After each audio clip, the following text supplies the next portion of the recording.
અને હવે વાત કરીએ ઈંધણની પારાયણ વિશે। તાલાલા પંથકમાંથી પેટ્રોલ ડીઝલના સતત વધતા ભાવથી સ્થાનિક જનતા ભારે પરેશાન।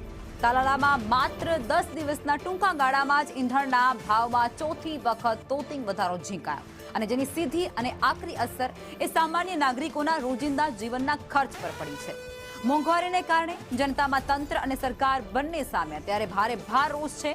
લોકો દ્વારા પેટ્રોલ ડીઝલના ભાવમાં ઘટાડો કરવામાં આવે ત્વરિત ધોરણે તેવી માંગ પણ ઉઠવા પામી છે।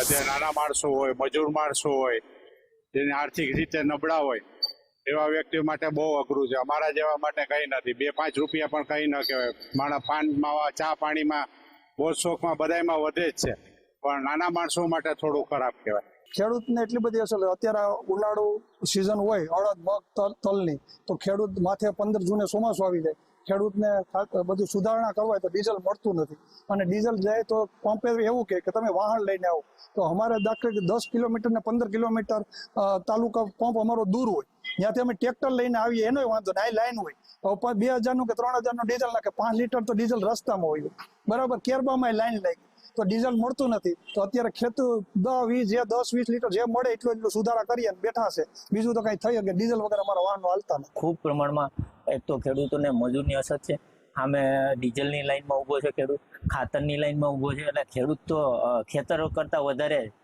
લાઈનમાં ઊભવામાં પોતાનો સમય બરબાદ કરી રહ્યા છે।